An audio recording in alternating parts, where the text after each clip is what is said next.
In some of the other lessons, you've seen us work with layer masks, but this lesson is completely dedicated to working with them so you can really see how understanding them and being able to manipulate layer masks gives you the most control over your work. Now, typically, a layer mask will fill the entire document size unless you make a selection first. So let me show you how making a selection first works. I'm going to use this tool here to make a selection. Let's increase the brush size with the right bracket. Actually, let me decrease it now. Everything, all the wall area, like so. Now, if I wanted to not get the hand, probably what I would do is decrease the brush size, click on my minus button to deselect those areas, like so. And then I might also want to add this little bit of a doorway, like so. So I'm getting pretty much everything except for the stairs and the child. Now, if I go to create an adjustment layer, which will non-destructively edit my selection, let's do vibrance. If you look at the mask in the layers panel, we will be applying some adjustments to the white areas, but not to the black areas of our mask. So the vibrance will increase the vibrance of the image, and the saturation will bump up the intensity of the color. Now, I think just pushing it all the way to the end looks kind of cool, so I would leave it like that. Anytime you have a mask or even an object on a layer, you can use that to reselect the selection. So for instance, if I put my cursor here on top of the layer mask and hold down my Command or Control key, my cursor changes so that if I click on the mask, I can reselect the selection.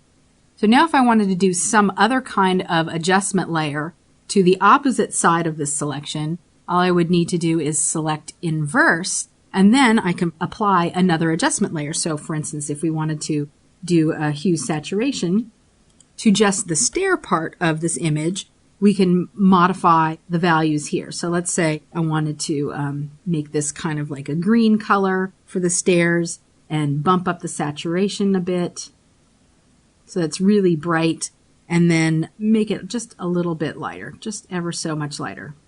I don't want to see those grainy dots, so maybe just like 1 or 2, like so. So now you can see that the mask is actually the inverse of my original.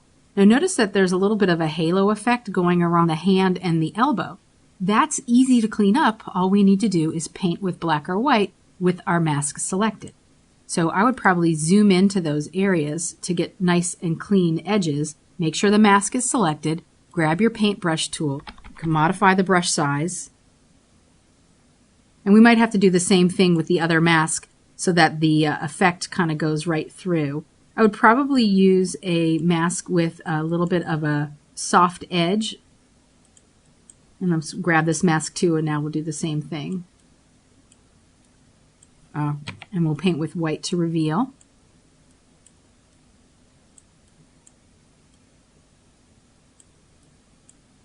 Of course, you take your time and really get in there for some fine precision. But as you can see, it's better than it was before. So let's zoom back out.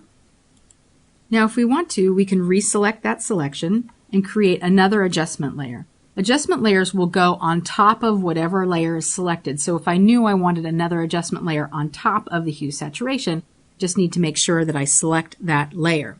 So for instance, if I wanted to make the walls a little bit darker, I would do a levels adjustment layer with my selection. And then all I would need to do is modify the sliders. So just darkening those down ever so slightly. And then I could even reselect the selection and fill the next thing with some kind of pattern. The pattern can be anything you like, so maybe I'll do something with bubbles, make it really big so he's walking into this crazy bubble room. And again, you can modify the mask by painting on it, and you can modify the blending mode, do anything you like to it, something like that, and then bring down the opacity. You see, by adjusting the mask, you have so much more control. Like, I might really like the way the bubbles are falling on the left wall, but not like the way they're falling on any of the other walls. So I'll select my mask, and you don't always have to paint with black or white. You could also paint with 50% gray. The value for that is 80, 80, 80. And then with your brush tool, just changing the brush size, All you have to do is paint. It's almost like painting with opacity, like so. But of course, you could adjust the opacity while you are painting up or down while you're working. So just like your adjustment layers, your masks themselves are infinitely editable. If I decided at a later time that I didn't want that grayed out area to be there, I could come back in with my black and paint it back the way it was before. Or erase it completely, paint with black to erase, paint with white to add it back to my mask.